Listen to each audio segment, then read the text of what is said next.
Good morning दोस्तों, मैं आपका दोस्त संदीप मित्रवार। काफ़ी दिनों के बाद मिलना हुआ। तो हम ह्यूमन साइकोलॉजी के ऊपर बात कर रहे थे। तो क्या किसी इंसान की, किसी जानवर की फितरत बदली जा सकती है? क्या उसका स्वधर्म, उसका बेसिक नेचर चेंज किया जाता है? क्या चेंज किया जा सकता है? जैसे हम ड्यूरिंग द ह्यूमन इवोल्यूशन देखते हैं कि हमने काफ़ी जानवरों को पालतू बनाया है। अभी तो कुछ लोग शेर को भी पालतू बनाना चाहते हैं। गाय हो गया, बैल हो गया, भैंस हो गया, कुत्ते हो गए, बिल्ली, इनको हमने पालतू बनाया है। लेकिन उनका बेसिक नेचर चेंज होता है क्या? उनकी फितरत, जो उनका स्वधर्म है, वो क्या चेंज होता है? इसके ही रिलेटेड एक छोटी सी कहानी है। ये कहानी इस तरह है कि एक आइलैंड रहता है। आइलैंड में से एक बेट रहता है। एक बेट में बहुत सारे नारियल के पेड़ रहते हैं और वहाँ कुछ लोग रहते हैं, ट्राइबल्स रहते हैं। तो वो वहाँ इतने नारियल के पेड़ रहते हैं कि बहुत नारियल उगते हैं, वहाँ पेड़ को लगते हैं। लेकिन दिक्कत क्या है कि वहाँ चूहे बहुत ज़्यादा रहते हैं। तो चूहे बहुत ज़्यादा रहते हैं, लेकिन हर जितना भी प्रोडक्शन रहता है नारियल का, वो चूहे उसको लॉस में कन्वर्ट कर देते हैं। यानी वो चूहे हर एक नारियल नारियल को कुतर के खा जाते हैं। यानी वो खाते तो नहीं, लेकिन उसको लॉस कर देते, खराब कर देते हैं। इसीलिए वहाँ के जो लोग हैं, वहाँ के जो ट्राइबल है, बहुत परेशान थे। कितने इतने चूहे थे, इतने चूहे, कितने भी मारो, कुछ भी करो, लेकिन वो चूहे की पॉपुलेशन दिन ब दिन बढ़ती जाती थी।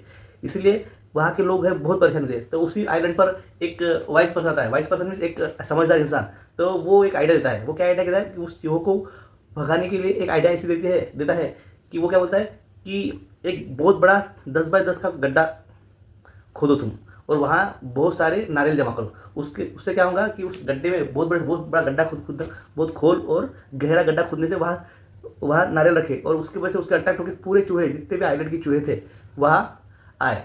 और बाद में उन लोगों ने क्या किया, उस गड्ढे को ढक दिया, पूरा पैक नहीं किया, थोड़ा पैक कर दिया। उससे क्या हुआ कि वो चूहे बाहर ना निकल सके। तो 1 दिन हो गया, 2 दिन हो गया, 3 दिन हो गया, चूहे तो वहाँ फंस गए थे।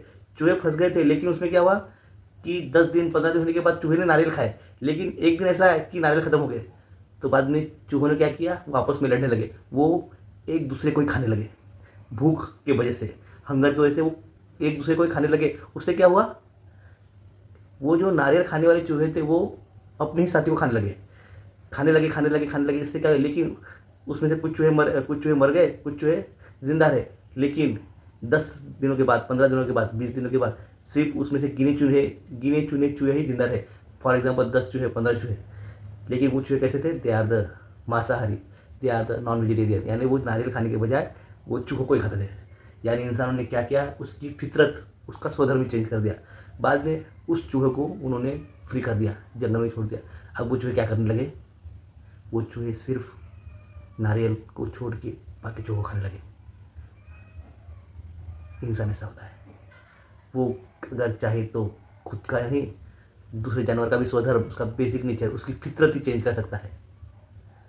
तो पहला क्वेश्चन क्या था कि इंसान की फितरत जो होती है, उसका बेसिक धर्म, बेसिक स्वधर्म, बेसिक नेचर चेंज होता है क्या? हाँ, चेंज होता है। साइकोलॉजी में इट इज़ पॉसिबल, चेंज होता है। आशा करता हूँ आपको ये स्टोरी अच्छी लगी होगी, पसंद आई होगी। पसंद आए तो लाइक करना, नहीं आए तो डिसलाइक करना, कमेंट करना। Thank you.